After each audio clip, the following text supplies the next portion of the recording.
Agora sim, estamos gravando aqui. Tá bom? Eu acho que vocês estão vendo... Deixa eu ver aqui, peraí. Vou tirar aqui a outra tela.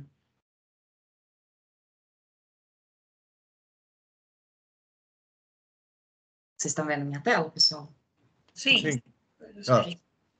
Então, pessoal, como eu mencionei anteriormente, o meu trabalho eu vou apresentar para vocês um pouquinho sobre a datação Rubi de Stronço em rocha total, e é uma avaliação do estudo geocronológico do Plutão alcalino de Brejinho, realizado na dissertação de Barbosa em 2001. É um pouquinho da listagem aqui do que eu vou falar para vocês, então eu vou falar um pouquinho da introdução do método Rubi de Stronço, relembrar o que foi dito em aula, sobre a idade isócrona e a análise desse método. Vou introduzir o Plutão alcalino de Brejinho para vocês, a localização, como foi realizada a datação desse Plutão, e as discussões e recomendações sobre essa datação utilizada, novos dados coletados em campo, o que eles sugerem, e um pouquinho das recomendações que eu trago para datações futuras na área.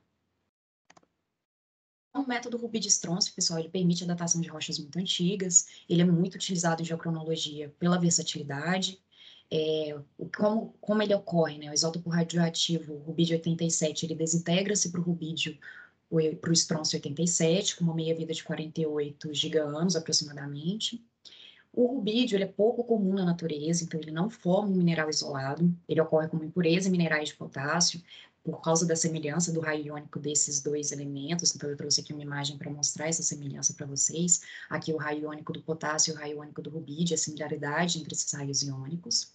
E quais são esses minerais que o rubídio normalmente ocorre associado, né? São normalmente micas, feldspatos potássicos, piroxênios, anfibólios e olivinas. Ele pode fornecer dois tipos de idade, que é a idade convencional, que é ideal para rochas com minerais excepcionalmente ricos em rubídios, ou ele pode fornecer também a idade isócrona, que nem sempre é possível realizar, né, a idade pelo método convencional. Então, como surgem dúvidas com relação ao real valor do estrôncio original, utiliza-se normalmente o método da isócrona. Então, essa idade isócrona, ela normalmente é aplicada realizando aí, trazendo uma das premissas da geocronologia com relação ao sistema fechado. Ela considera que o sistema está fechado, então, e são necessárias várias amostras, no mínimo 3 amostras para que essas idades sejam plotadas na isócrona, e essas amostras elas têm que ser cogenéticas, ou seja, elas têm que ter uma gênese comum. E essas amostras, principalmente, elas têm que ter teores diferentes de rubídio para que tenham um espalhamento na isócrona, para possibilitar a montagem dessa isócrona. O tempo inicial das razões estrôncio-estrôncio, ela normalmente é definida aqui na curva, na interceptação do eixo X com o eixo Y, aqui no Isina, que é o valor inicial dessa razão estrôncio-estrôncio. Com o passar do tempo, né, normalmente, o conteúdo de rubídio, ele deve decrescer gradualmente aqui nesse eixo e aumentar o valor de estrôncio. Então, a inclinação dessa reta, ela fornece a idade radiométrica da rocha.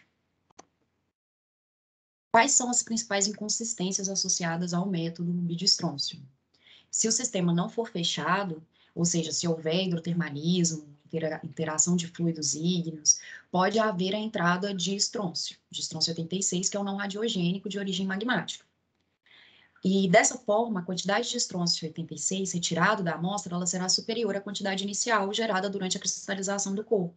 Normalmente, para a idade isócrona, isso não influencia tanto, porque a inclinação da reta ela não vai ser influenciada pelo quantitativo inicial de estrôncio. Mas para uma idade convencional, isso poderia influenciar. Quais são os principais problemas que podem estar associados ao método Rubi de Stronço? Se houver perda parcial dos isótopos filhos, ele pode fornecer idades entre a cristalização e o metamorfismo, ou se houver a perda total dos isótopos filhos, ele reseta o relógio e fornece a idade apenas do metamorfismo. Então, aí, trazendo um panorama de vantagens versus desvantagens do método Rubi de Stronço. Então, aí as vantagens que foram mencionadas anteriormente, né? Flexibilidade, aplicação em vários tipos de rocha, aplicação também em diversos processos geológicos, como processos metamórficos e ígneos. E quais são as desvantagens? Né? O comportamento geoquímico distinto entre Rubi de Stronço, a facilidade de abertura do sistema, e em relação ao método urânio-chumbo, com relação à aplicação em rochas ígneas, o urânio-chumbo ele dá a idade de cristalização, enquanto o Rubi de Stronço normalmente dá a idade de resfriamento dessas rochas. Então, introduzi para vocês a área onde foi realizada essa datação pelo método Rubi de Stroncio pela dissertação de Barbosa, em 2001. O Plutão alcalino de Brejinho está localizado na divisa entre os estados do Piauí e Ceará, na província Borborema. Aqui vocês conseguem ter a visualização da localização geral dela com relação aos dois estados. Ele é intrusivo em gnáeis e anfibólios do complexo Granja, por um PREM de NSW, com uma área aproximada de 16 por 8 quilômetros, formato aproximadamente triangular, e ele é produto de uma tectônica distensiva pelo colapso do orógeno brasiliano, plutonismo e vulcanismo de tendência alcalina, similar aos granitos Miroca, alcalino Mucambo, que também estão localizados na província Borborema. Ele é composto, segundo a Barbosa, que realizou a dissertação na área, por nefelinas cianitos, piroxenitos, gabros. Então, ela tem uma variação composicional, uma variação mineralógica muito grande nesse Plutão. Aqui, pessoal, nesse mapa, a gente consegue ter a visualização de onde foram coletadas as amostras para a elaboração da datação geocronológica realizada pela dissertação de Barbosa 2001.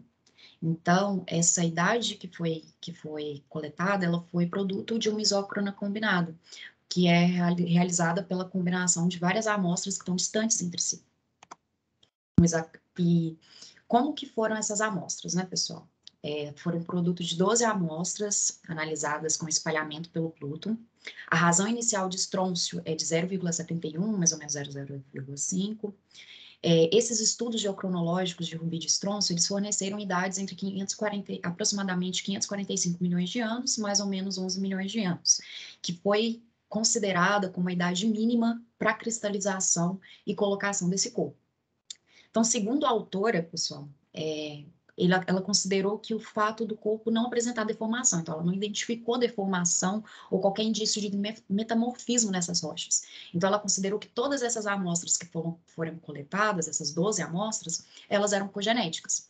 E ela conseguiu realmente um grande espalhamento aqui na razão Rubi de estrôncio, que é o que necessita, né, para a elaboração dessa datação, mas as amostras eram muito distantes entre si, e foi considerado que era realmente cogenética essas amostras.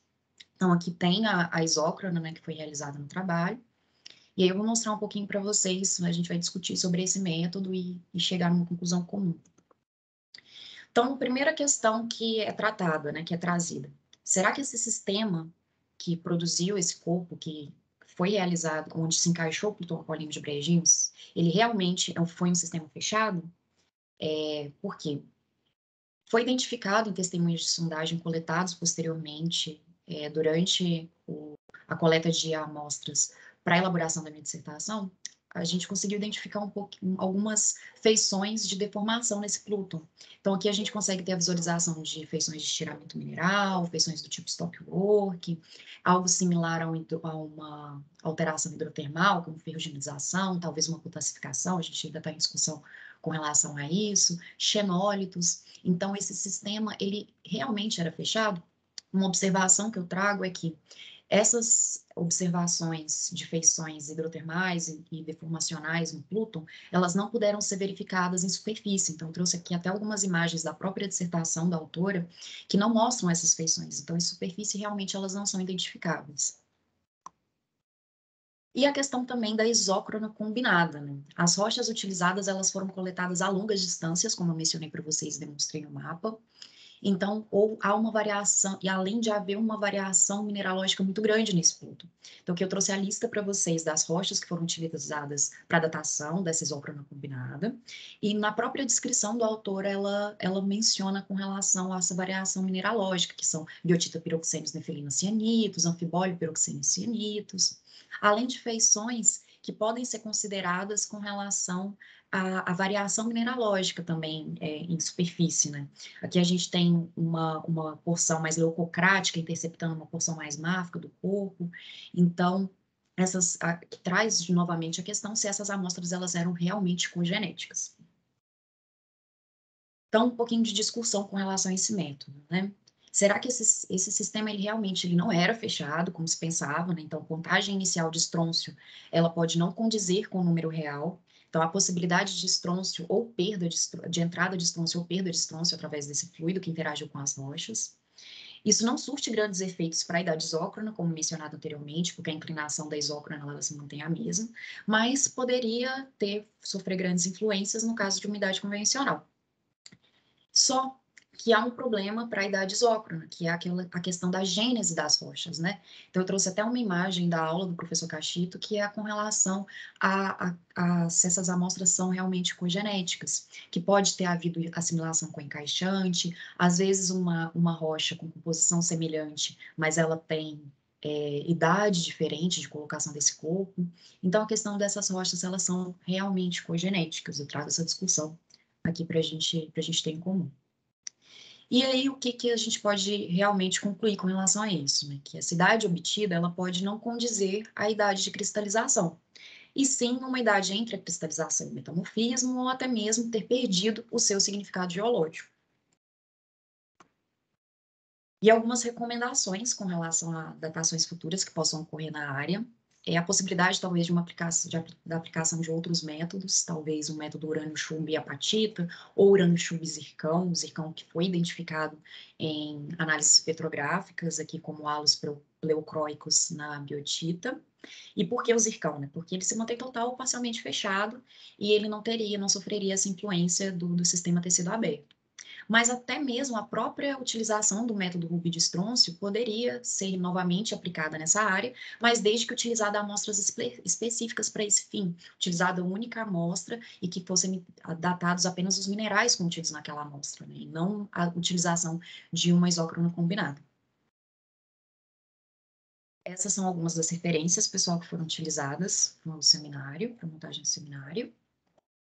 E é isso, muito obrigada. Beleza, Jéssica. E aí, pessoal, vocês têm perguntas para a Jéssica? Ou comentários, discussões sobre o método, sobre o artigo?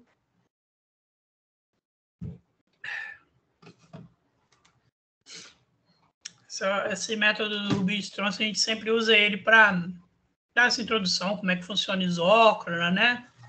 Felizmente, tem muita confusão ainda de vários lados aí sobre as diferentes idades que você pode obter em diacronologia, né?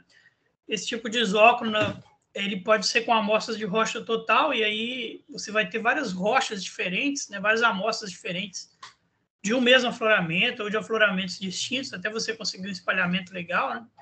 Ou pode ser aquelas isócronas internas, né, que você faz a rocha total e minerais separados dela mesma. É importante você ter porções ali com razões diferentes do isótopo pai e do isótopo filho, Ruby de Stronce, no caso, né? E eu digo que, infelizmente, tem muita confusão ainda, porque às vezes você pega suítes de rochas, né? Por exemplo, suítes graníticas que estão sendo englobadas ali em campo como se fosse a mesma cogenética e tal, né? Assim, granitos pórfios, qualquer coisa assim, mas que, na verdade, eles, se você for fazer a geocronologia fina, né? Eles têm ali, foram colocados em 40 milhões de anos de diferença, né? Se você for lá nos Andes hoje, você tem granito de tipo arco andino mesmo, né? Desde até 500 milhões de anos, né? Isso vai evoluindo com pulsos de magmatismo. Então, você tem que estar muito esperto ali se você não está misturando coisas que são de idades diferentes, na verdade, né? Então, tem uma série de problemas aí, vamos dizer, né? Que se você entender como funciona o método, o que você está obtendo dessas isócronas, elas não são tão problemáticas, né? Mas se você toma esses valores como valor de face, compara com a idade de urânio-chumbo e zircão, por exemplo, que vai te dar a idade de um bolsão dentro de um corpo só, né? É outra coisa. Então, não pode misturar essas idades assim, interpretar tudo de forma não discriminada, né? Uma coisa muito legal de isócrono é, por exemplo, tentar a idade de meteorito, né? Tem essa ideia que os meteoritos vêm todos mais ou menos da mesma nébula primordial, né? E isso é muito bem utilizado tanto para Ruby de Stronce, neodímio, Renniosme, os vários métodos aí, né? Alguém quer fazer mais algum comentário, alguma coisa? Quer...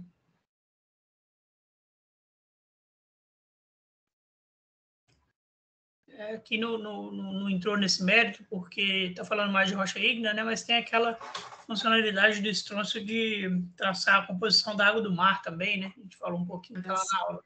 Isso, na aula você fala sobre, é muito, muito interessante. Bom, se ninguém tiver mais comentário, né, a gente pode passar para o próximo aí. Que a gente tinha combinado alguma coisa, se era o Luiz Cláudio. Acho que é minha vez, né? Tá bom. Se quiser tentar, pode ir. Tenta aí, vamos ver se vai dar certo aí de Pitangui. Tá. Você consegue ver meu vídeo aí? Tô te vendo aí, Luiz Cláudio. Tá me vendo? Tranquilo. Fazer uma breve apresentação. Meu nome é Luiz Cláudio Lima. Eu sou geólogo formado no Fundão, na UFRJ, em 1982. Já sempre trabalhei em empresa, né? Minha área de atuação sempre foi mais ligada com pesquisa e exploração. Eu trabalhei com cromita, manganês, ouro e outros elementos, né? E atualmente eu trabalho, já aposentei, sou aposentado, mas trabalho em consultoria agora com empresa de mineração. E eu escolhi um tema, né? Eu escolhi esse tema agora para falar um pouco sobre um depósito que eu trabalhei há um tempo atrás. Não trabalho mais lá, mas eu trabalhei lá por 7 anos e achei interessante falar desse tema. Eu vou apresentar um estudo de caso de um artigo que foi feito lá. Vou tentar compartilhar aqui o meu conteúdo aqui. Espera aí. Eu nunca... Beleza. Onde que eu vou? Do lado do microfone aí, Luiz Cláudio, tem uma setinha. Tem. Eu Isso. estou vendo aqui, destaque, apenas conteúdo, lado a lado, repórter, lado a lado. Para mim, adicionar o meu... Eu tenho que abrir a minha apresentação? Abre ela no seu computador, aí tem aí, abrir, aí do lado do microfone tem um ícone aí, abrir bandeja de compartilhamento. Espera aí. Você passa o mouse nele e você consegue compartilhar a sua tela. Espera aí. Adicionar plano, janela. Não, é mais simples. Tem aí uma câmerazinha, um microfone, do lado dele tem uma seta. Espera aí. Tem. Você consegue ver assim? Aí essa setinha aí, você clica nela e teoricamente, ele já vai deixar você compartilhar a sua tela. Espera aí. Eu cliquei aqui nessa tela, mas ele não foi para compartilhar. Abrir bandeja de compartilhamento, tá isso aí? Deixa eu ver aqui. Abrir bandeja. Isso. Para mim aparece assim. Para vocês aparece assim também? Tá compartilhar conteúdo. Compartilhar. Para mim tá abrir o tabuleiro de partilha. Certo, para cada um aparece de um jeito. Mas é a setinha que está do lado do microfone. Pois é, eu tenho a setinha aqui, compartilhar conteúdo. Então deve ser isso, Uhum. Como é que eu vou na apresentação? Será que é isso aqui? Janela. Ah, tá aqui. Apareceu. Foi? Sim, sim. Agora aparece. Foi. Tá vendo bem aí? Eu não sei o que vocês estão vendo, mas eu estou vendo só a minha tela aqui. Sim, tá dando para ver direitinho. Então tá. Então eu vou seguir aqui na apresentação de slide. Começo. Tá bom assim? Beleza. Então tá. Eu vou falar sobre um artigo que foi escrito baseado no depósito aurífero Piaba, que fica no Maranhão, lá no Craton de São Luís. Esse artigo foi feito por Klein e outros colaboradores. O Klein, ele é um geólogo da CPRM e ele também é professor, doutor lá da Universidade Federal do Pará. E ele trabalhou no estado do Maranhão, publicou mais de 20 artigos sobre vários aspectos da geologia do Maranhão. Então, ele é uma pessoa que mais conhece a geologia do Maranhão, acho que no Brasil, assim. E ele fez esse trabalho, então, publicou esse trabalho em 2015. Esse trabalho aqui foi publicado em 2015 e utilizando amostras, né, coletadas na mina de ouro do Piaba, que pertence a empresa Equinox Gold, e fica localizado lá, então, no município de Godofredo Viana, no nordeste do estado do Maranhão, no chamado Craton de São Luís. E foi um artigo bastante grande, então eu vou demorar um pouco para a apresentação, devido à quantidade de assuntos que eu tenho para falar aqui. Bom, uma introdução, o Craton de São Luís é uma porção lá do estado do Maranhão, que é considerado, o Craton de São Luís, ele é considerado como um fragmento, né, que restou no Brasil da quebra do supercontinente Pangeia. A maior parte desse continente, né, nessa porção desse craton, ficou na África. E uma parte pequena, a menor parte, ficou, então, no Brasil e faz o que é chamado o Craton de São Luís. Okay? Então, isso foi estudado já por várias pessoas, essa proposta é bastante antiga até, dessa partição do Pangeia aqui nessa região. Na África, né, na parte oeste da África, em Gana, na Costa do Marfim, são estudados e conhecidos uma série de depósitos de ouro bastante importantes, de grande produção. E aqui no Brasil, um depósito que tem uma certa similaridade com depósitos africanos é essa mina do Piaba, que é localizada lá no Maranhão. O nome da mina é Mina Piaba, na região de Aurizona, no Maranhão. Ok? A geologia, então, do Craton de São Luís, basicamente, tem uma sequência mais antiga, que é chamada a sequência vulcano-sedimentar de Aurizona, né, o grupo Aurizona, constituído por rochas metasedimentares, metavulcânicas, rochas ultramáficas, dacitos, andesitos, rochas vulcânicas variadas e metasedimentares também. E essa rocha, as rochas mais novas são granitóides os mais variados, de composição calcocalina, a maior parte. A geologia bastante complexa e bastante difícil de estudar devido à ausência de afloramento. Tem muito pouco afloramento no Maranhão. É bastante difícil o estudo lá. Esses granitóides foram estudados pela CPRM, foi publicado um relatório em 2008, da Folha, que inclui chamados... Todos os granitóides são colocados na suíte intrusiva Tromaí. E essa suíte intrusiva Tromaí, então, é acompanhada então, também pelo Grupo Aurizona. Então, são granitóides mais novos e a sequência mais antiga é o Grupo Aurizona.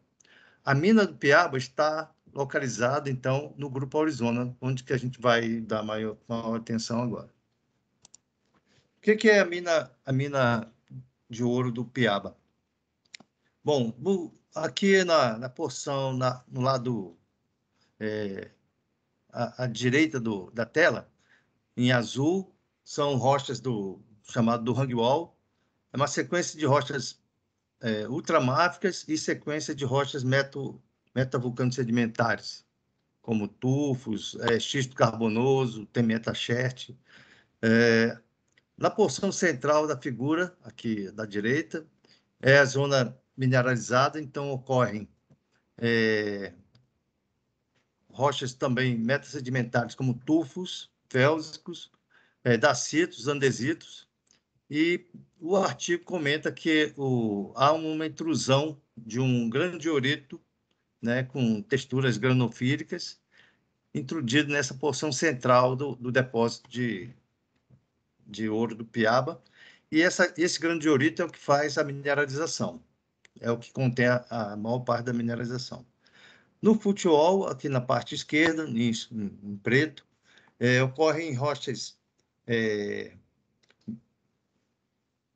metasedimentares também, metavulcânicas, de composição dacítica, andesítica, com filitos carbonosos, metacherte manganesífero, metacherte com magnetita, tem metagrauváceas, filitos carbonosos, uma sequência vulcano-sedimentar bastante complexa. Bom, o que vem a ser o trabalho de Klein e colaboradores? Eles fizeram um trabalho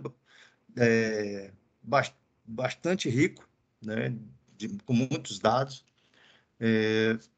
sobre a mina Piaba.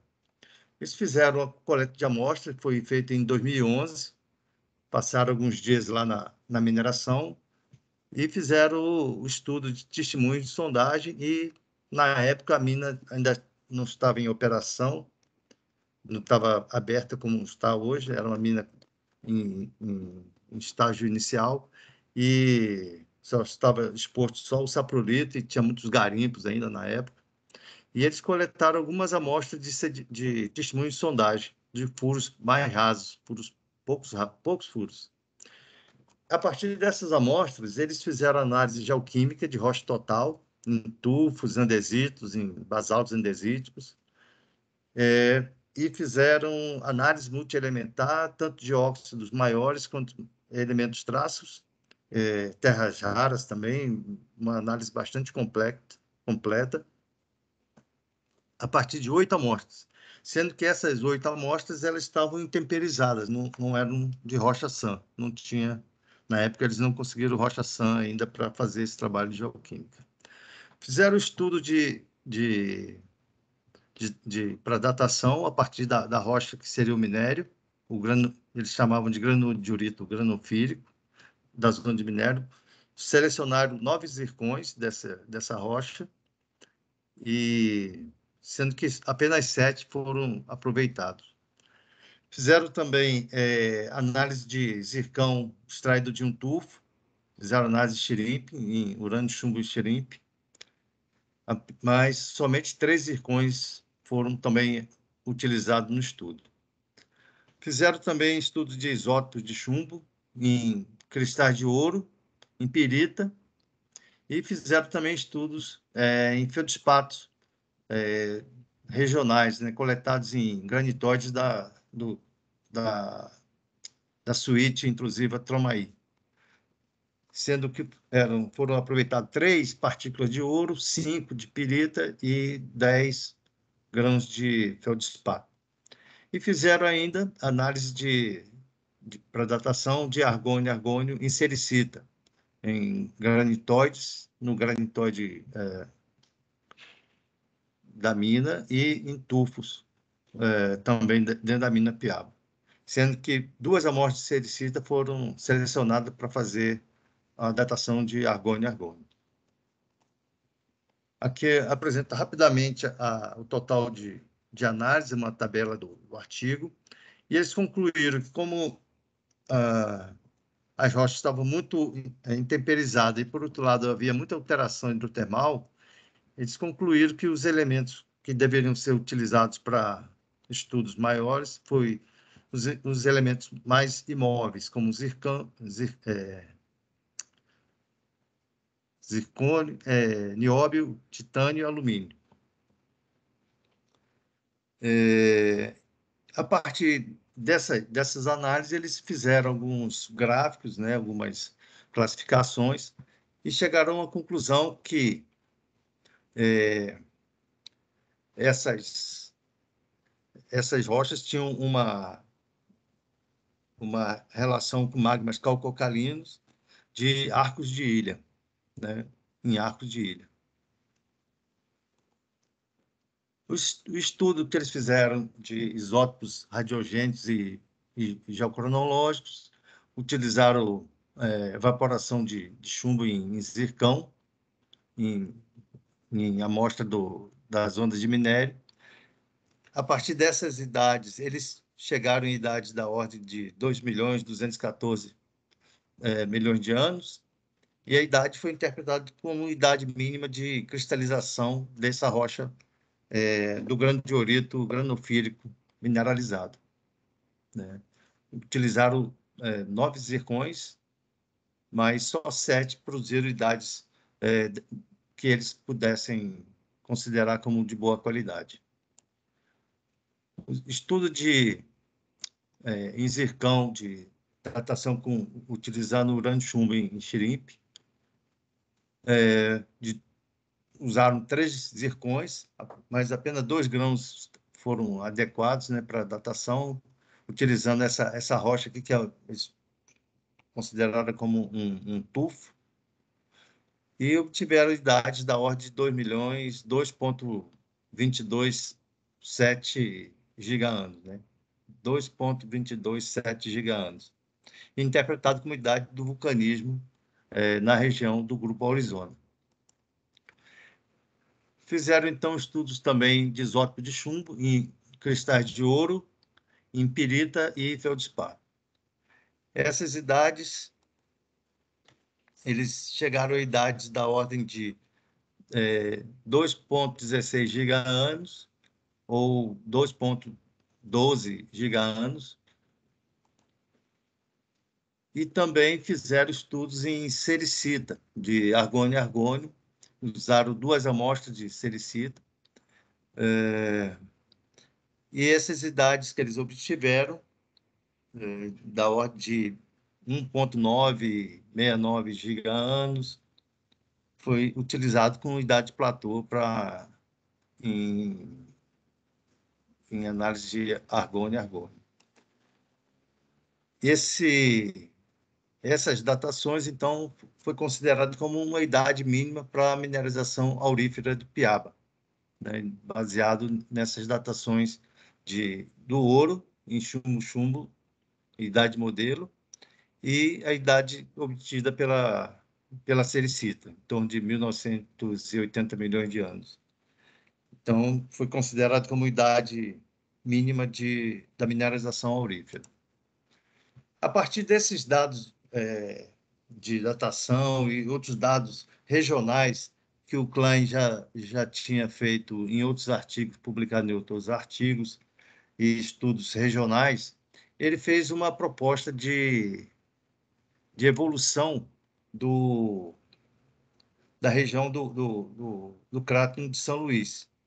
As rochas mais antigas seriam formadas em região de arco ou retroarco, com idade da ordem de 2,24 giga-anos e 2,214 giga-anos para essa sequência de rochas do Grupo Arizona, que seriam rochas mais antigas, incluindo a intrusão do granodiorito granofílico mineralizado a ouro. Posteriormente, teriam intrusões dos granitóides da suíte Tromaí em 272 milhões de anos e 243 milhões de anos. Essa sequência foram acrescidas a um suposto mar continental arqueana, envolvido numa fase de colisão que produziu metamorfismo e granitos peraluminosos com idade de 2.100 milhões de anos. Granitos posteriores e rochas vulcânicas com datações de 2.076 milhões de anos. E o último evento que é conhecido na região seria uma intrusão de um microtonalito Caxias, de 2.009 milhões de anos. Que também, esse microtonalito Caxias também tem uma mineralização aurífera na região lá do Maranhão. Bom, esse seria o artigo do Klein, resumidamente. Eu vou comentar rapidamente aqui a respeito do que tem sido feito pela empresa, né, pela Equinox, nos últimos anos, em que houve sondagens, né? Hoje tem sondagens lá profundas de 700, 800 metros. Então, há um conhecimento da geologia hoje da região mais completo, vamos dizer assim, maior, tem muito mais sondagem. Então, tem muitos outros tipos de rocha que não foram estudados convenientemente pelo estudo do Klein devido à época, né? Então, o estudo dele foi baseado em amostras de 2011, que foram obtidas na época, e hoje há muito mais amostras a serem estudadas, e rochas frescas podem ser feitos muitos trabalhos adicionais. Mas a geologia, basicamente, é a mesma, né? São rochas metovulcano-sedimentares e rochas vulcânicas, como dacitos, andesitos, ultramáficas, tem uma variedade muito grande de rochas na região da mina do Piaba. E uma discussão, né, é com respeito ao graniorito granofílico, que representa a mineralização. Há uma discussão hoje pela Equinox Gold, em que esse graniorito, ou essa rocha chamada graniorito, ela pode ser não exatamente uma rocha intrusiva nessa sequência. Basicamente, ela pode ser só uma rocha de alteração hidrotermal do conjunto de rochas presentes lá na área. Então, essa rocha considerada como uma intrusiva, na verdade, pode não ser exatamente uma rocha intrusiva, e ser somente uma rocha diferenciada da sequência e com alteração hidrotermal e com ação de deformação, e ela ser uma rocha que faz parte do conjunto das rochas que lá estão. Então, não seria uma rocha intrusiva.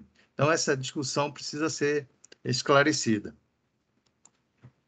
Então, um comentário que eu teria seria que essa mina precisa de alguém que faça um novo trabalho, né, envolvendo todo uma revisão da geologia, um novo estudo da estrutural, estudo das litologias, com uma petrografia adequada, com estudos de MEV, detalhando os sulfetos, identificando a mineralogia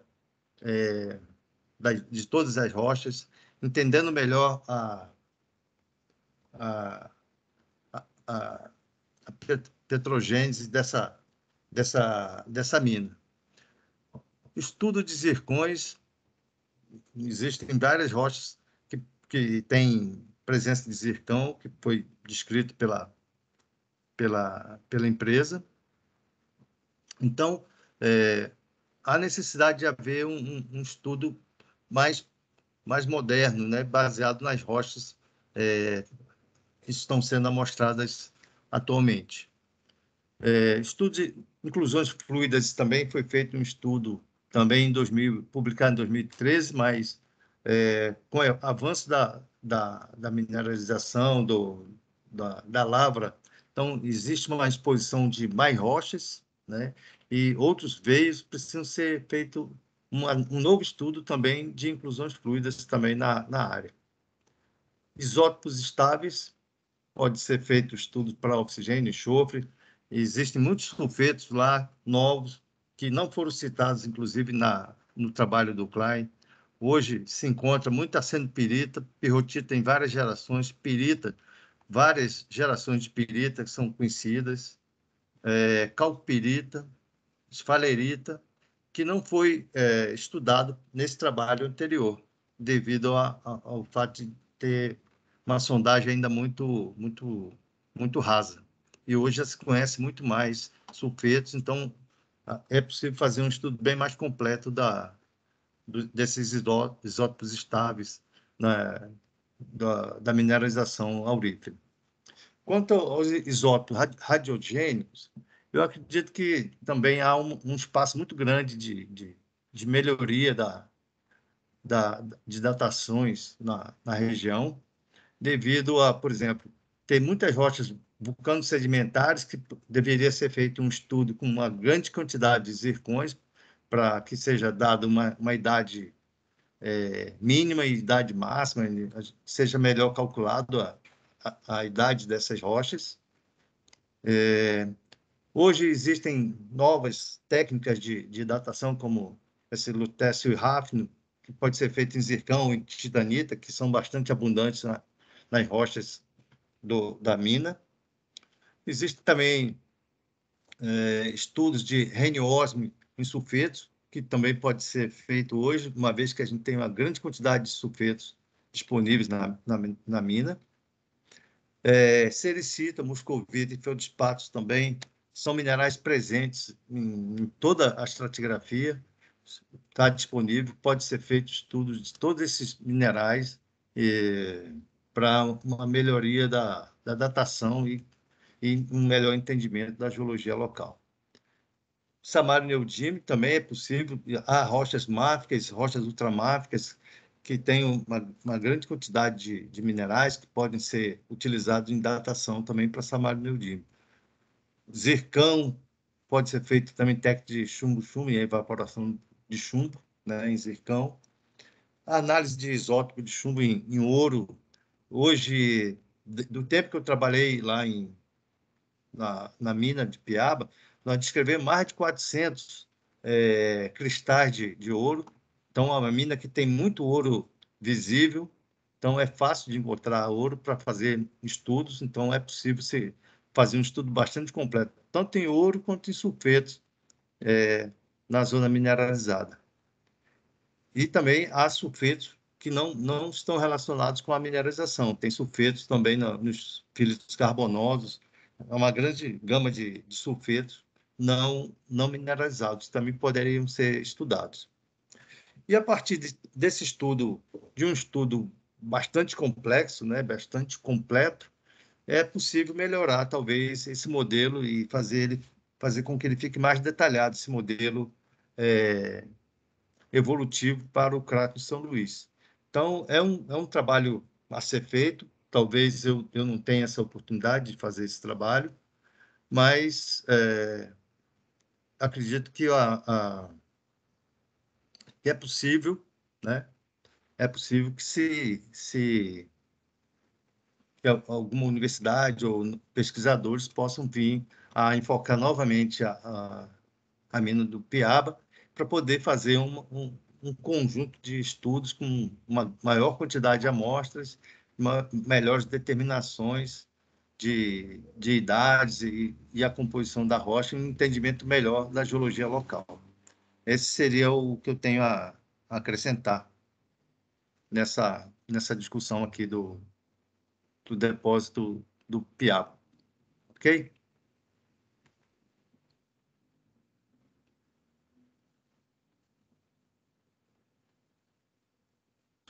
Beleza, Luiz Cláudio? Beleza? Pessoal, se alguém tiver alguma coisa para comentar, perguntar sobre esse estudo de caso aí, né? Senão a gente vai passar para o próximo, porque já estamos passando um pouco do tempo aqui, né? Para a gente não ficar muito apertado. Né?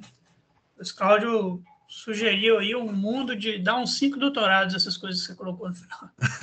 É 10, verdade. verdade. Sim, lá tem muita coisa para ser feita. Beleza, então se alguém tiver mais dúvida aí sobre esse estudo, etc., pode contactar o Luiz Cláudio depois. E agora acho que tem 2 pessoas ainda, né? É o Isso. Andrés e Ingrid, né? Posso apresentar, se não for problema aí, se não, podem passar para frente. Beleza. Tenta colocar. Acho que o Luiz Cláudio tem que parar de compartilhar a tela, né? Tem que dar um X aqui? Isso. Pronto. Saiu. Beleza. Beleza, tá. Não, só rapidinho, então, para não tomar muito tempo aí, vou me apresentar. Eu sou o Andreas, sou geólogo formado pela Universidade Federal do Rio Grande do Sul. Estou fazendo mestrado aqui na Federal do Vale do Jequitinhonha e Mucuri, né, em Diamantina, trabalhando no projeto da cadeia mineroquímica do lítio. Então, vou apresentar para vocês aqui o que essa disciplina aqui me proporcionou a compreender um pouco mais, né? Uma das minhas principais referências que eu tenho utilizado nos meus projetos lá, que é o trabalho do Pedrosa Soares. Vou apresentar agora em seguidinha.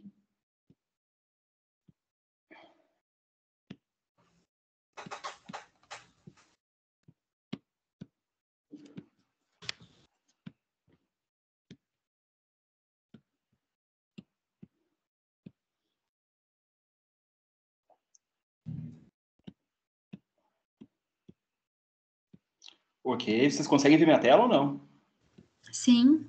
Sim, certo. Todo mundo está vendo isso? Sim, A tela principal. Então, tá tá tudo bom. certinho. Ok. Então, tá. Queria apresentar, então, para vocês, né, as análises que foram realizadas, né, os dados geocronológicos urânio e chumbo dos granitos da supersuíte G4 do Orogen no Araçuaí, né? Então, por que especificamente do G4? Eu vou explicar para vocês durante a apresentação, né? Pois eles são os granitos que são os mais férteis em lítio, que também é o foco do meu projeto. Então, foi todo o meu estudo, né? Foi então realizado a partir desse artigo que eu já considero um clássico, né? Para mim, ali, o pessoal dos pegmatitos já ele é bem utilizado, né? Que são os estudos então do magmatismo granítico, né? Tarde neoproterozoico cambriano, né? No Orogen, no Araçuaí, e também a província pegmatítica do leste brasileiro e os recursos minerais no local. Então, aqui o trabalho realizado pelo Pedrosa Soares, pela Cristina de Campos e o Carlos Nossi, né? Esse aqui é o trabalho de 2011, né? Que ele apresenta novos dados geocronológicos da região, né? Para contextualizar brevemente, né? O Orogen, no Araçuaí, ele abrange, então, né, toda a região entre o Craton São Francisco e a margem continental do Atlântico, né? É caracterizado pela quantidade de diferentes rochas ígneas plutônicas do neoproterozoico tardio até eras cambriano-ordovicianas, né? De idade entre 630 a 480 milhões de anos. Depois a gente vai tentar detalhar um pouquinho mais. As rochas graníticas, elas cobrem 1/3 da região orogênica, né? Então, a gente vê aqui que as rochas, no mapa aqui, né? As mais cor creme, vermelho, laranja e rosa, aqui elas representam, então, as 5 suítes graníticas, né? Dentro do Orogen no Araçuaí. O Orogen no Araçuaí também é responsável, né, pela construção da notável província pegmatítica do leste brasileiro, que, no meu caso, lá de estudo, ele é o meu foco principal, né? A gente vê como é uma área que ela está praticamente sudoeste e nordeste aqui, né, dentro desse Orogen.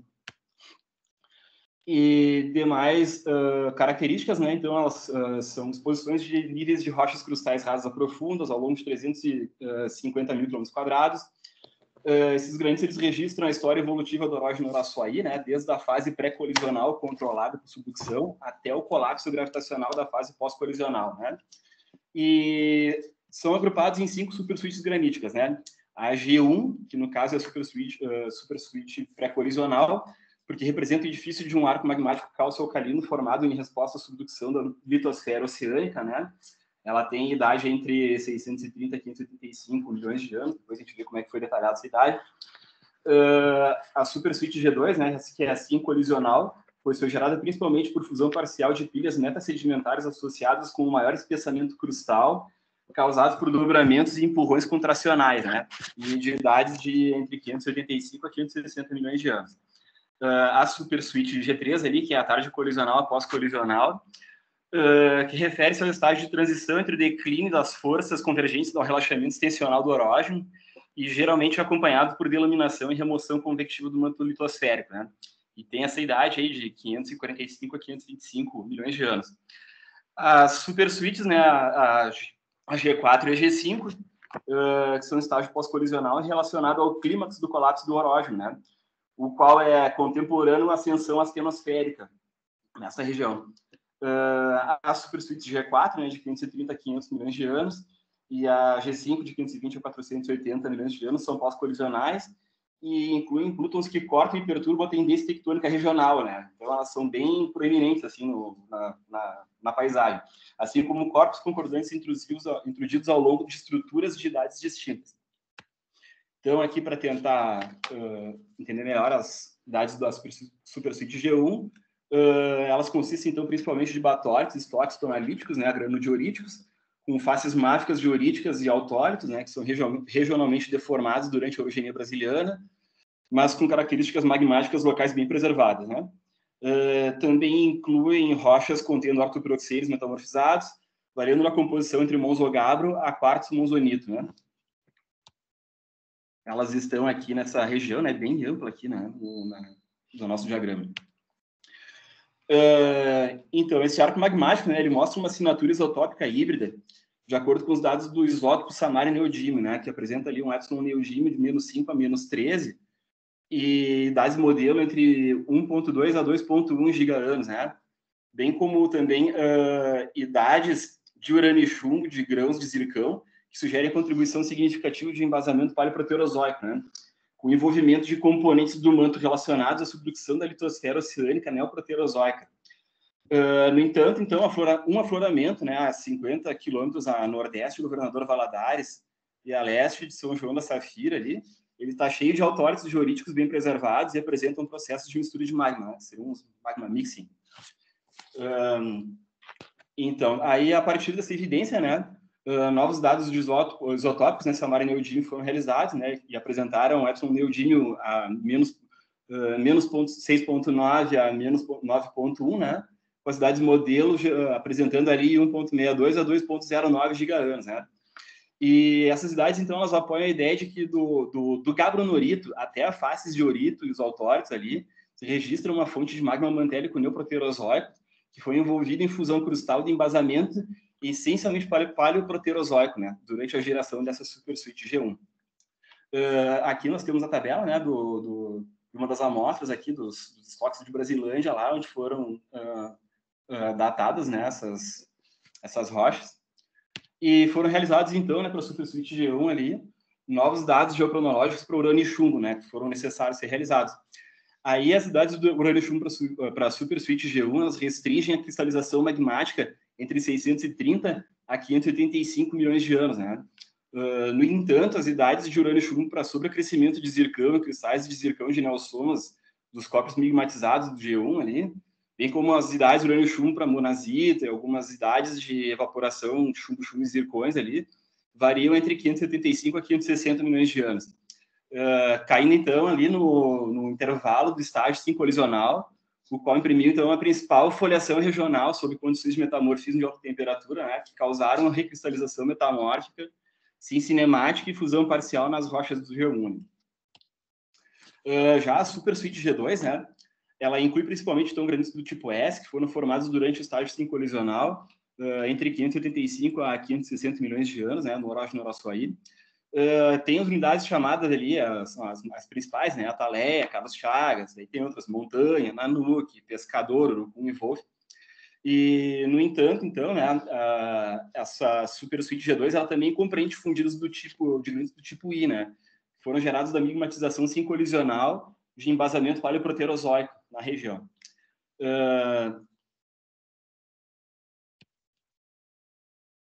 Aqui, né, então, os dados, as idades de urânio e chumbo do batólito, então, né, o Carlos Chagas aqui, que foi o amostrado, né, para essas idades aqui, elas produziram, então, uma consistente idade de urânio e chumbo para zircão, né, de cerca de 575 milhões de anos, de acordo com que foi de acordo também, né, com outro ensaio realizado para a temperatura de cristalização das amostras desse batólito Carlos Chagas também. Então, todas as temperaturas de cristalização estavam batendo com as idades de urânio e chumbo que foram realizadas nessa amostra aí.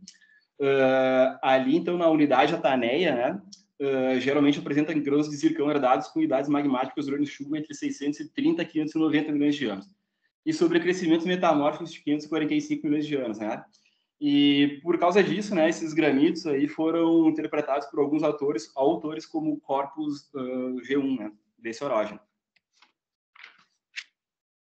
Dentro do G3 aqui ainda, são processos, então, né, de refusão de granitos do tipo 2, de granitos do tipo G2, né, que alguns também são do tipo S, e levando, então, a formação de leucogranitos G3 desde o final do período do estágio colisional até o pós-colisional. Né? Ela é a supersuite menos volumosa, né, entre as 5 suítes do Orochi e no Araçuaí, e geralmente ocorrem associados à supersuite G2, né? Como, por exemplo, ali as unidades Água Branca, Água Boa, e dentre outras ali que tem na região. As rochas mais típicas, então, lá na supersuite G3, elas são os leucogranitos, né? Com uma proporção variável, ali, um conteúdo variável de granada, cordierita e silimanita, né? São rochas subalcalinas, ricas em cafeldspato, peraluminosas, tarde-orogênicas, e são granitos do tipo S, né? Então, ela está, assim, aqui no nosso gráfico, aqui, o R1 e R2, ela está já nesse campo um pouco mais restrito aqui, do campo sincolisional, a tarde orogênica. As idades, então, urânio, chumbo, zircão e monazita, né, dessa supersuite sugerem que a maioria dos cordierita, granada, leucogranitos, eles cristalizaram entre 540 a 525 milhões de anos. Né? Então, também tendo em evidência todos esses dados levantados aí, Pedrosa Soares lá e o time dele lá, os colaboradores, né, levantaram novos dados geocronológicos para urânio e chumbo, né? E essas dados de urânio e chumbo para a supersuite G3, né, foram coletados num afloramento próximo a Nanuque, que é uma das unidades lá, que foi amostrado, né, para comparar as idades dos granitos de G3 e G2 que estavam presentes no mesmo afloramento ali, e eles conseguiram retirar. Aqui no gráfico, na figura 11, aqui dá para ver bem direitinho, né, na parte de baixo, estão os granitos da suíte G2, aqui bem folhados, e aqui os da suíte G3 aqui, que estão sem interferência dessa foliação. A amostra, então, G2 coletada, né, ela produziu idade de urânio e chumbo para zircão e efiríntio de 573 milhões de anos, mais ou menos 5 milhões de anos, né? Já a amostra G3 ela foi coletada de um vasotrópico de granada, cordierita, leucogranito, isento da foliação regional, né? E apresentando, então, contatos gradacionais com os hospedeiros G2 dele. Daí o procedimento analítico realizado para determinação das idades do urânio e chumbo para os zircões foi o TINS, né, que é o espectrômetro de massa. Então, apesar dessa imprecisão analítica, né, dos granitos da supersuite G3, a idade de zircão de 532, mais ou menos 11 milhões de anos, é validada por uma série de idades de urânio e chumbo, de zircão e monazita, né, que foram realizadas pelo método Laser Ablation, PMS lá, e pelo TINS também, né, que deram na faixa entre 540 e 525 milhões de anos. E foram obtidos de leucogranitos G3 similares, né, que são localizados a norte e a sul dessa área de Nanuque. Então, aqui embaixo nós temos a tabela, né, com as idades aqui, o urânio e chumbo, que foram determinados para essa área. E aqui nós temos também a nossa curva aqui, a Concorde aqui, que ela está indicando já essa idade, então, de 572, mais ou menos 10 milhões de anos aqui para essa região. A supersuite G4, que é a supersuite que é do meu interesse geológico para o projeto, né, porque ela é a supersuite que ela é a suíte rica, né, em pegmatitos litiníferos e outros elementos raros, né, que vêm nesses pegmatitos. Então, essa supersuite ela ocorre ao longo do setor centro-norte do Orógeno Araçuaí, né, onde os níveis da crosta intermediária rasa ficam mais expostos. São rochas metamórficas de face anfibolito a xisto verde, né. No caso da supersuite G4 na região de trabalho, ali são mais comuns ali as encaixantes da formação salinas, né, que chamam de metagrauwacas lá, mas tudo faz xisto verde. E ela, então, essa supersuite G4, ela inclui suítes, batólitos e plutons, né, como as unidades Campestre, Caraí, Correio do Fogo, entre outras. Ela consiste de plutons zonados, né, do tipo balão, e são compostos de raízes de biotita granito que gradam para duas micas a muscovita granada leucogranitos, em direção às bordas, né, desse plutão. E são capeados por cúpulas pegmatóides, né, que, no meu caso, aí é a minha área de estudo, de interesse no mestrado. Esses plutons G4, né, eles são comumente eles apresentam os cianóides, né, que são absorvidos, né, e os roof pendants também, que também são bem presentes, né, dentro desses granitos, principalmente nas regiões de borda. Os granitos G4, então, geralmente são peraluminosos, mas na face mais rica em biotita eles podem ser ligeiramente metaluminosos. Eles são representantes, então, subalcalinos, né, pós-colisionais, tardio-orogênicos, do evento da granitogênese do tipo S, né, e são relacionados ao colapso gravitacional do Orógeno Araçuaí. O Pedrosa Soares, né, apresentou aqui dados de urânio, chumbo e zircões, né, que restringem a cristalização magmática dessa suíte entre 530 e 500 milhões de anos. Neste caso aqui do G4 também tem a intrusão ibiruna, né, que ela foi datada em 534, mais ou menos 5 milhões de anos, ali, via Schmidt, por urânio, chumbo e zircão, e provavelmente representa o corpo G4 de considerável tamanho mais ao sul do Orógeno, né, pois a suíte G4 está concentrada um pouco mais para centro-norte. Aqui as características, né, da suíte G4 aqui, tá junto com o pessoal do G2 e G3 aqui, né, tá no grupo também dos peraluminosos aqui nesse nosso novo diagrama. E a super suíte G5 também, que ela de acordo com Pedrosa Soares, né, representa o mais destacado evento magmático pós-colisional relacionado ao colapso gravitacional do Orógeno Araçuaí. Apesar, né, para minha área de trabalho não ser a supersuite mais importante, apesar de gerar pegmatóides, né, mas que não são ainda constatados como ricos em lítio, né, eles estão muito próximos dos granitos G4, que são da minha área de estudo. E a maioria desses corpos de G5, né, eles ocorrem de leste ao norte no arco magmático pré-colisional ali, né, eles vão costeando aqui, né, eles têm muito contato aqui com os granitos G1, também tem muita influência com os granitos G3, que tem um certo tipo de influência nele, e eles têm uma tendência a sul, né, para corpos alongados com tendência a nordeste, e para cima do paralelo 20, lá eles têm essa tendência a se comportarem com corpos alongados para noroeste nessa latitude, né? Os corpos da supersuite G5, eles incluem suítes também, batortes, complexos de plutonzonados, cis e digs, né? Daí tem os exemplos ali, o Aimorés, Caladão, Cotaché, etc. São metaluminosos ou peraluminosos, tem alto potássio calçocalino e são granitóides do tipo I. Pedrosa Soares, então, analisou, né, que as idades urânio, chumbo, zircão e monazita, e chumbo para zircão, né, restringiram, então, a evolução dessa supersuite entre 520 a 480 milhões de anos. E os dados isotópicos, né, rubídio, estronço, samário e neodímio, sugerem que o reservatório de rochas do manto enriquecido para rochas básicas e intermediárias da supersuite G5. Essas que têm uma ligeira influência, então, também dos granitos da supersuite G1, né, que acabam também determinando esse outro método de datação, né, para essa supersuite G5 aí. Espero ter sido rápido aqui, mas, enfim, queria agradecer a oportunidade de ter acompanhado essa disciplina, né, pois ela me ajudou, assim, bastante a compreender esses estudos, né, feitos pelo Pedrosa Soares, que eles abrangem a minha área de interesse dentro do Horógeno Araçuaí. E espero ter sido bem compreendido. Obrigado. Beleza, Andreas. Fez um resumão geral aí, né? Pô, foi difícil. É bom que quem vem de fora aí fica conhecendo toda a estratigrafia e os dados geocronológicos que estão disponíveis aí, né? Vocês têm perguntas aí para o Andreas? Comentários, discussões? Estamos com umas apresentações que estão abrangendo muita coisa aqui hoje, né? Esses estudos de caso aí que estão pegando de tudo, né? Você está trabalhando com lítio aí no Diamantina? Sim. A gente está, no meu caso, estou trabalhando com um lítio na região ali, que é o contato do G4 com a formação de salinas em Coronel Murta, que é uma área que a CBL ainda não explorou muito, e nem a Sigma, né, que é a canadense lá, eles não chegaram naquela região lá, que foi onde a gente teve mais acesso também, né, para analisar.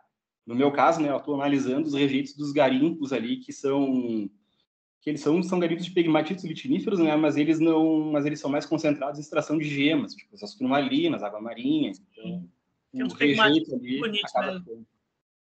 Quem gosta de gema e mineral, isso aí é o lugar mesmo. É bem interessante lá, bem bacana. Tá bom. Pessoal, se ninguém quiser comentar, acho que a gente vai para o da Ingrid, então, né? Sim. Vou compartilhar minha tela aqui. Beleza.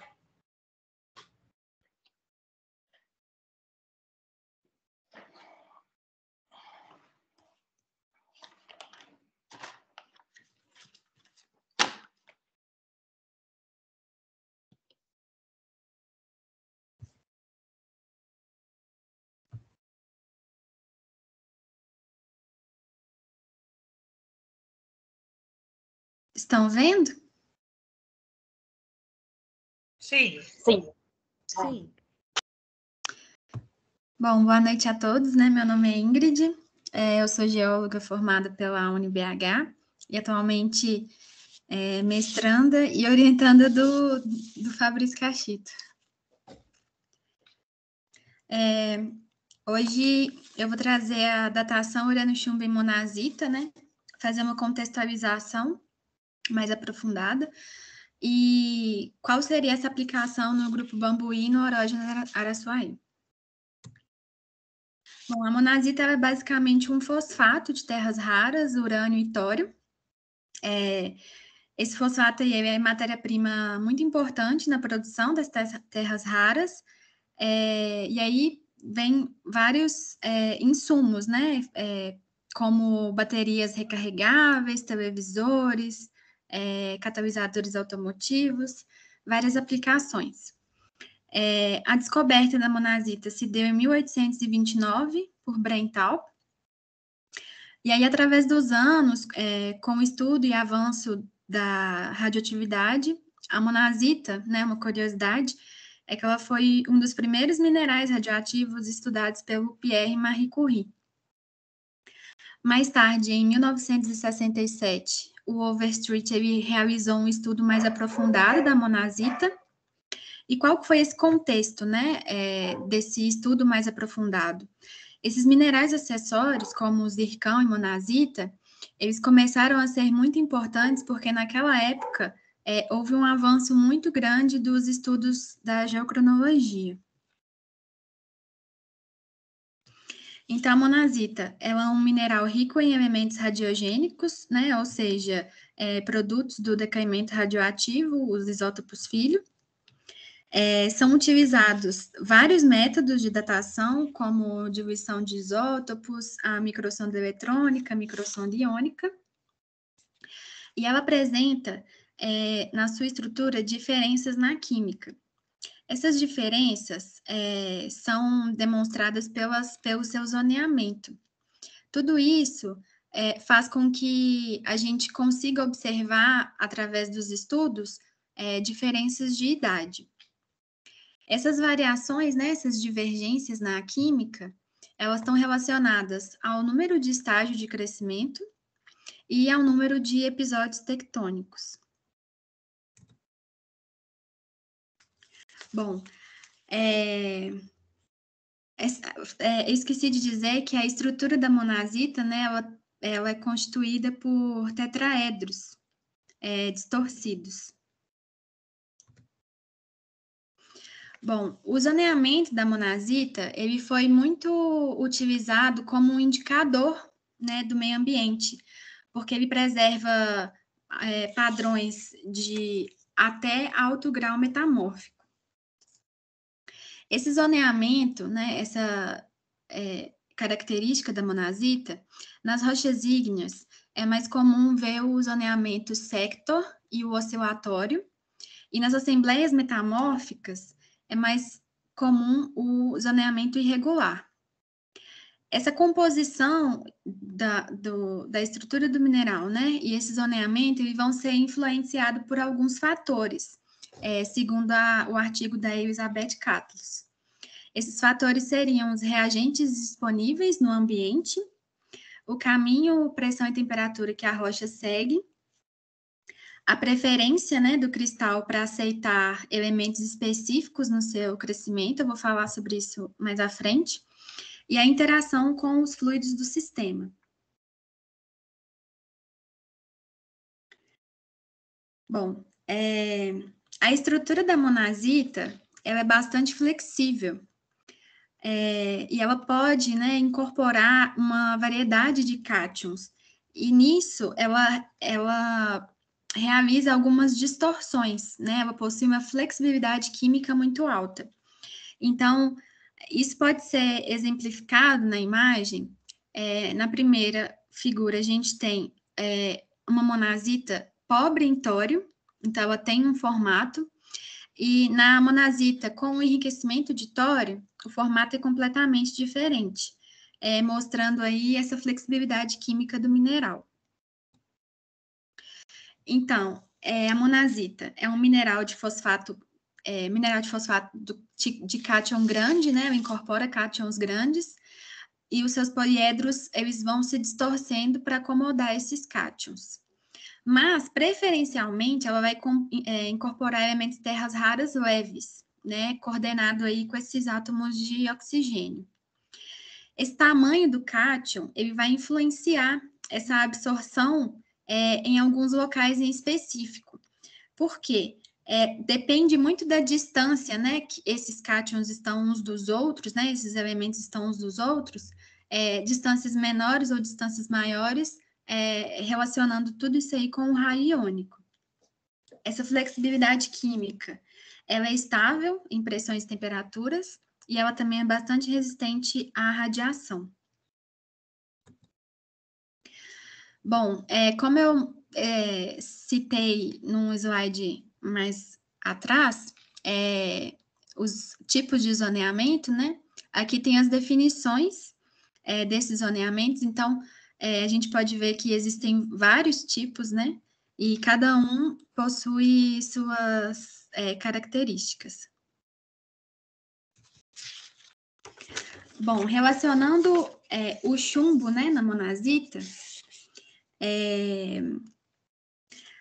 os fluidos que existem no sistema, eles são provavelmente um mecanismo muito bom para o aumento de teor de chumbo comum no mineral.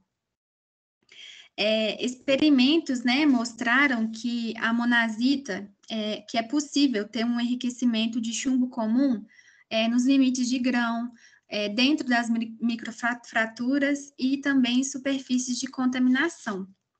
Mas ainda existem algumas controvérsias, né, que seria como que se dá essa influência da química mineral no controle da difusão de chumbo, e por que ocorrem grãos de monazita com uma alta porcentagem de chumbo não radiogênico. Bom, nessa figura, né, falando sobre esse enriquecimento através dos fluidos, a Elizabeth Catlus, ela nos mostra metagranitos, né, estudo com metagranitos e metaperitos. A gente pode observar que, em relação à porcentagem de chumbo radiogênico, os metaperitos apresentam um número relativamente maior. Partindo para a explicação do método, né, a datação por monazita, ela se tornou muito popular nos últimos tempos, porque ela permite que a gente obtenha a idade de deformação e também a gente consiga caracterizar esses eventos metamórficos. Para uma boa técnica de datação, a gente precisa que esse material, né, seja coletado in situ, que a natureza não seja destrutiva e uma alta resolução espacial. Por que essa alta resolução espacial é importante, né? A resolução espacial é importante porque os mapas de composição de raio-x de alta resolução, né, dos grãos de monazita, geralmente eles vão revelar muito bem esse zoneamento. Sabendo dessa importância, né, de restringir o tempo geológico, e aí vamos entender restringir como determinar e encaixar esses domínios composicionais na história estrutural e metamórfica, as gerações de monazita, elas conseguem aí ser vinculadas a eventos muito específicos. Sendo assim, né, a datação por microsonda, ela requer medição dos 3 elementos, tório, urânio e chumbo, juntamente também com o itri, que é um mineral que está numa porcentagem um pouco menor na monazita. Isso tudo se dá como importante para fazer as correções de qualquer grau de interferência. Lembrando aí que as concentrações de urânio e chumbo na monazita estão na ordem de 100 a 1000 ppm. Bom, e quais seriam as estratégias do método, né? Primeiramente, seria identificar esses domínios. Essa identificação vai fornecer para a gente as restrições sobre os processos geológicos em estudo. Em segundo, a gente vai produzir um padrão médio dos resultados e dos erros para o domínio que a gente acabou de identificar. E em terceiro, a gente vai padronizar esses valores em relação às feições geológicas ou aos eventos de interesse. Bom, dessa forma, né, a minha tese, que está intitulada Relações Estruturais entre o Orógeno Araçuaí e o Grupo Bambuí e datação das zonas de falhas relacionadas na região da Serra do Cipó, ela vem relacionar muito dessas informações sobre a datação urânio-chumbo na monazita. Esse projeto está inserido dentro do projeto Mobile, que tem como objetivo estudar as ligações entre os cinturões de montanhas e o início da vida complexa na Terra.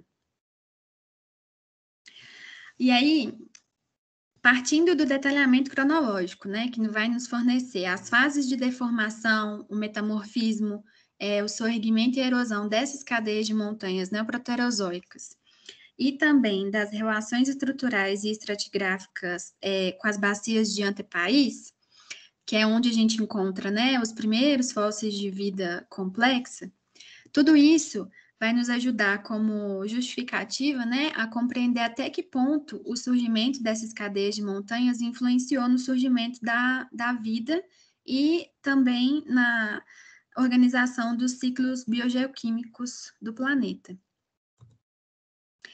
A área de estudo, né, ela está inserida na Serra do Cipó, no Brasil, onde a gente encontra o Orógeno Araçuaí, o Craton São Francisco e o Grupo Bambuí. A metodologia, né, traçada, seriam várias formas, né? Seria o mapeamento da zona de falha, petrografia e análise estrutural, e, como importante, né, seria a datação urânio-chumbo de monazita e outros minerais metamórficos, não somente ela, né, para determinação dessas idades e dessas relações estruturais. Essas foram as referências utilizadas. E muito obrigada. Beleza, Ingrid. Você vai ter muito trabalho aí pela frente. Bastante. Começar esse é o primeiro semestre ainda, né? Essa confusão toda de data aí da entrada do GC. A gente vai para o campo esses dias aí. Eu espero que nos próximos semestres aí você vai ficar separando mineral aí no laboratório, lá no CPMTC. Bom, gente, alguém quer perguntar uma coisa para a Ingrid? O trabalho dela está começando agora, né? Acabou de entrar aí no mestrado, vai desenvolver muito ainda. Mas se quiserem discutir, comentar alguma coisa, né? Ô, Cachita, eu tenho uma pergunta. Que na bibliografia eu não encontrei muito uma explicação que me satisfazesse sobre essa questão do chumbo comum e do chumbo total. Uhum. Esse chumbo total seria contando o já decaído e mais o que ainda... Isso mesmo. O comum é o que já estava ali antes, né? E o total seria tudo. Então, assim, você tem que dar um jeito de corrigir esse chumbo comum aí, né? E aí você tem algumas formas de fazer isso, né? Quando o mineral tem pouco chumbo comum, tipo a maioria dos zircões, né? Se não tiver em zona deformada, nem com fratura, nem nada, você às vezes consegue né, dar uma avaliada, assim, usando uma correção simples, né? Quando o mineral com mais chumbo comum, assim, aí a gente tem que usar outras formas de correção. Eu discuto um pouco isso lá no livro, né? Acho que eu coloquei um pouco na aula também. Sim. Tem vários métodos diferentes para tentar corrigir eles, né? Beleza. Obrigada. Beleza. Então, pessoal, acho que é isso, né? Vou fechando por aqui. Deixa eu parar a gravação aqui rapidinho para a gente... né?